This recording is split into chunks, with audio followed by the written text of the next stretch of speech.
24 ঘন্টা সময়, মাত্র 24 ঘন্টা। বাংলাদেশ ক্রিকেট বাঁচানোর জন্য ওইটুকুনি সময় অবশিষ্ট এখন আমাদের কাছে। ক্রিকেটে দুই দলের ইনিংস শেষে কখনো কখনো সুপার ওভার হয় না, কিংবা ফুটবলে দুই অর্ধের খেলা শেষে অতিরিক্ত সময়। বাংলাদেশ ক্রিকেট এই মুহূর্তে ঠিক ওই রকম একটা সময়ে দাঁড়িয়ে। আমাদের ক্রিকেটের জন্য এই 24 ঘন্টাটা হয়ে উঠতে পারে লাইফ লাইন। আমাদের ক্রিকেটটা এই 24 ঘন্টায় হয়তো বা আবার বেঁচে যাবে, কিংবা এই 24 ঘন্টায় আমাদের ক্রিকেটকে মেরে ফেলার, হত্যা করার সকল আয়োজন সম্পন্ন হবে। আইসিসির আজকে একটা বোর্ড মিটিং ছিল। সেই বোর্ড মিটিং এ বাংলাদেশ ক্রিকেট বোর্ডকে স্পষ্ট জানিয়ে দেওয়া হয়েছে যে বাংলাদেশের দাবি তারা মানছে না। বাংলাদেশের ম্যাচগুলো টি-20 বিশ্বকাপে ভারত থেকে তারা সরাচ্ছে না। বাংলাদেশ কি ভারতে গিয়েই খেলবে কিনা সেই সিদ্ধান্ত জানানোর জন্য 24 ঘন্টা সময় দেওয়া হয়েছে। যদি বাংলাদেশ ভারতে খেলতে যেতে রাজি না হয়, তাহলে বাংলাদেশের বদলে স্কটল্যান্ডকে নেওয়া হবে। বাংলাদেশ একটা টি-20 বিশ্বকাপ না খেললে কি হয়? ক্রিকেট কি দেশপ্রেমের চেয়ে বড় কিছু? দেশের সম্মানের আগে একটা ক্রিকেট আসে কিভাবে? এরকম আলোচনা দেখেন না? এগুলা অর্গানাইজড গ্রুপ এই আলোচনা আপনার ভেতরে ঢুকিয়ে দিয়েছে, এবং সেই ঢুকিয়ে দেওয়ার প্রেক্ষিতে আমরা যদি টি-20 বিশ্বকাপ থেকে নিজেদের নাম সরিয়ে নেই, আমরা যদি না খেলি আইসিসির এই কথা মেনে, তাহলেও এটা একটা জনতুষ্টির সিদ্ধান্ত হবে, জনপ্রিয় সিদ্ধান্ত হবে।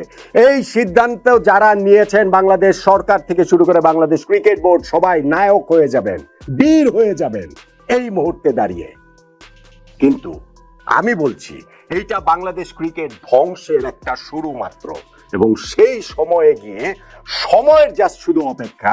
সত্যি সত্যি আমাদের আশঙ্কা সত্যি প্রমাণ করে যদি বাংলাদেশ ক্রিকেট ধ্বংসের পথে এগিয়ে যায়, তাহলে এই সিদ্ধান্তের যারা প্রত্যক্ষ বা পরোক্ষভাবে পক্ষে এবং প্রকাশ্য বা গোপনে এই সিদ্ধান্তের পেছনে প্রভাবকের ভূমিকা পালন করেছেন, ইতিহাসে তাদের কারো দায় মুক্তি নেই।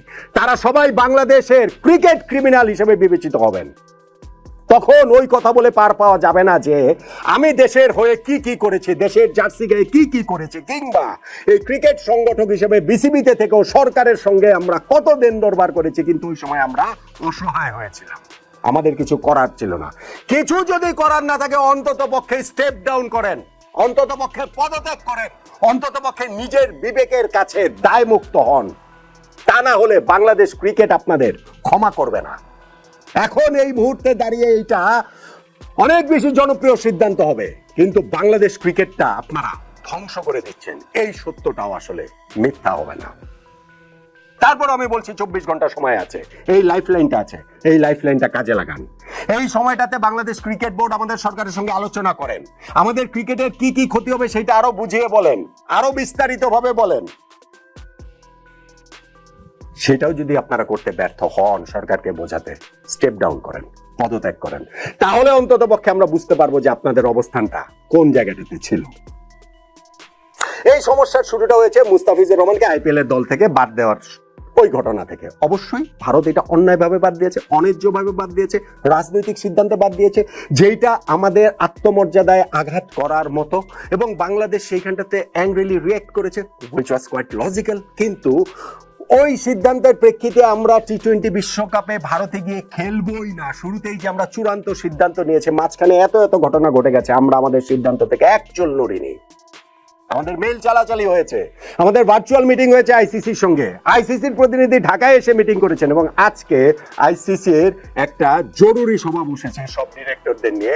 সেইখানটাতে কোনো জায়গায় আমরা এক চুল আমাদের অবস্থান থেকে নড়িনি। কেননা আমাদের সরকারের এই অবস্থান, আমাদের ক্রিকেট বোর্ডের আলাদা কোনো শিরদাঁড়া নেই, আলাদা কোনো মেরুদণ্ড নেই যারা ক্রিকেটের ভালোর জন্য কোনো একটা সিদ্ধান্ত নিতে পারবেন।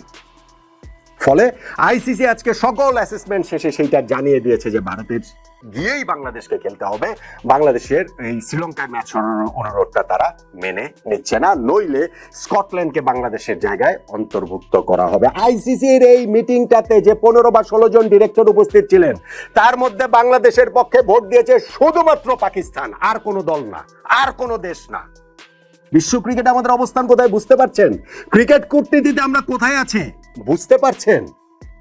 তারপরেও আমাদের এত হম্বিতম্বি। পাকিস্তান আমাদের পক্ষে ভোট দিয়েছে, পাকিস্তান আগের দিন আইসিসি কে চিঠি দিয়েছে বাংলাদেশের অবস্থানের প্রতি, তাদের নিজেদের সমর্থন জানিয়ে। এটা কি বাংলাদেশের জন্য বিজয়? ভাই, পাকিস্তান বাংলাদেশের পক্ষে না, পাকিস্তান ভারতের বিপক্ষে, ভারতীয় ক্রিকেট বোর্ডের বিপক্ষে পাকিস্তান ক্রিকেট বোর্ড। এবং এইখানটাতে যদি মঙ্গোলিয়ান ক্রিকেট বোর্ড ভারতের বিপক্ষে অবস্থান নেয়, পাকিস্তান তাকে সাপোর্ট করবে। নাইজেরিয়ার ক্রিকেট বোর্ড যদি ভারতের বিপক্ষে অবস্থান নেয়, সাপোর্ট করবে। ফিজি ক্রিকেট বোর্ড যদি অবস্থান নেয় ভারতের বিপক্ষে, পাকিস্তান সাপোর্ট করবে। সেইটা তাদের ওই বৃহত্তর ভারত পাকিস্তান যে বৈরিটা সেটার অংশ।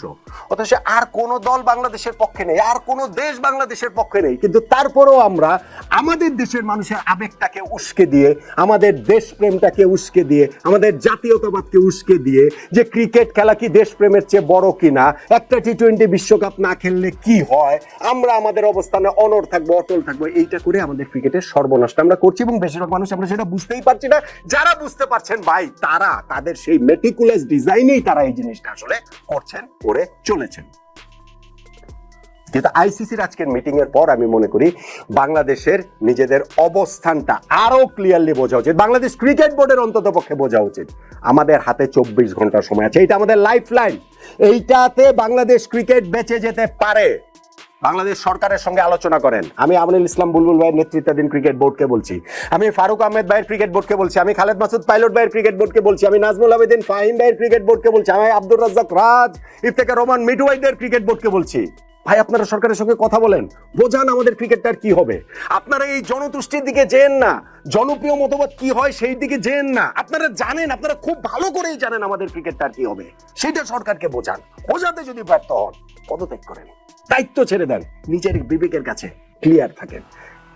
তা না হলে আপনি ইতিহাসেরও দায় মুক্তি পাবেন না, বিবেকেরও দায় মুক্তি পাবেন না। আমি তাই এখনো কায়ে মনোবাক্যে প্রার্থনা করি যে শেষ সময়ে এসে হলেও আমাদের এইখানটাকে শুভ বোধ জাগ্রত হবে এবং সেইটারই জয় হবে। যারা বাংলাদেশের ক্রিকেটটাকে ধ্বংস করে দিতে চান টি-20 বিশ্বকাপ না খেলার মাধ্যমে, এইটার প্রথম স্টেপটা যারা খুব ভালোভাবে নিতে চান, তাদেরকে আপনারা ব্যর্থ করে দেন। অন্তত চেষ্টা করেন, নিজের জায়গায় দাঁড়িয়ে অন্তত পক্ষে চেষ্টাটা করেন, যেন একসময় আয়নার সামনে দাঁড়িয়ে বলতে পারেন যে না, আমি তো চেষ্টা করেছিলাম আমার জায়গা থেকে, আমি পারিনি। অন্তত ওইটুকু করেন। আমি এখনো খুব খুব খুব করে আশায় আছি যে শেষ সময়ে হলেও আমরা এই জায়গাটাতে ক্রিকেটটাকে বাঁচাতে পারবো। ফুটবলে ইনজুরি টাইমে গোল দিয়ে দল জেতে না, সুপার ওভারে দল জিতে না, ক্রিকেটের লাস্ট বলে ছক্কা মেরে আমরা জিততে দেখলাম না, এই বিপিএল এ তো কালকেই তো দেখলাম। ওইরকম একটা কিছু হোক, ওইভাবে অন্তত পক্ষে বাংলাদেশের ক্রিকেটটা বেঁচে যাক।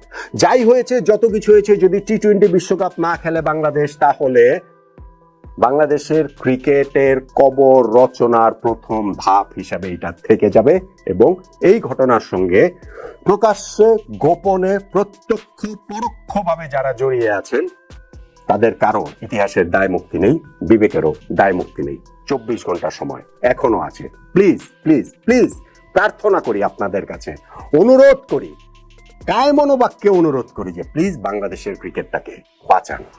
বাংলাদেশ ক্রিকেট ধ্বংসের এরকম হারিকিরি, এরকম আত্মহত্যার সিদ্ধান্ত নেবেন না। বাংলাদেশ ক্রিকেটটা শেষ হয়ে যাবে টি-20 বিশ্বকাপে যদি বাংলাদেশ না খেলে। এই 24 ঘন্টা ক্রিকেট আমাদের জন্য তাই ভীষণ ভীষণ ভীষণ রকম গুরুত্বপূর্ণ। শেষ সময়ে এসে হলেও কি আমাদের সেই শুভবোধটা জাগ্রত হবে? একটু কি আশা আমরা করতে পারি?